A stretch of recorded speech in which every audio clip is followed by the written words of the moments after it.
So ano nga ba ang pundasyon ng pagtapos ng makapangyarihan sa buhay na ito? Number 1 po talaga si Jesucristo. Pangalawa po is building on the rock. Ikatlo po ay ang pagpapalakas ng pundasyon na ito. So si Jesus na po ang ating cornerstone, and now we build on the rock. According to Isaiah 28:16 Amplified Version, sabi po dyan, therefore, the Lord God says this, listen carefully.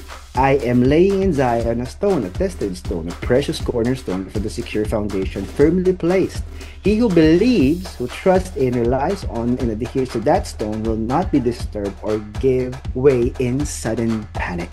So, ang nangyayari po sa atin kapag nagpatuloy tayo sa relasyon natin sa Panginoon, lumalim tayo sa pananampalataya, tayo po ay nababago ng Panginoon, so much so na ang nangyayari sa atin, hindi na tayo nakaangkla sa ano ang maaring mabigay ng mundo. Nakaangkla po tayo kung ano ang maaring maibigay natin sa mundo. At ang pinag-uusapan natin dito ay hindi kamunduhan. Ang pinag-uusapan natin dito, ano ba yung maiaambag natin sa maiksing panahon na meron tayo sa ating pamilya, kaibigan, sa ating komunidad, sa ating simbahan. Namamatay ang pagiging makasarili. Namamatay ang takot, ang pagdududa sa ating utak, sa ating puso. Nawawalan siya ng mali siya, bumabalik ang pagiging inosente niya, kaya niya magsabi ng totoo, handa siya makipag-usap sa mga taong kailangang kausapin kahit mahirap ang kanilang pag-uusapan, nang hindi siya nagdadalawang isip dahil alam niya yun ang kautusan ng Panginoon, na meron tayong responsibilidad na i-correct ang mga taong namumuhay sa kasalanan.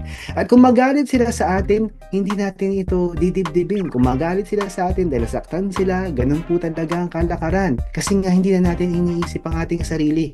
Ano yung maririnig nyo sa isang taong makasarili? Busy ako. Equalizer nga po ang time eh. Lahat tayo busy. Lahat tayo binigyan ng Panginoon ng 24 oras. Wala na namang mayaman na may 25 oras sa isang araw. Wala! Ngunit kung paano mo gamitin ang panahon na yan, doon nagkakaiba ang resulta. Kaya kung ikaw ay patuloy doon sa mga bagay na walang kwenta na ginagawa, huwag mo asahan na uunlad ka.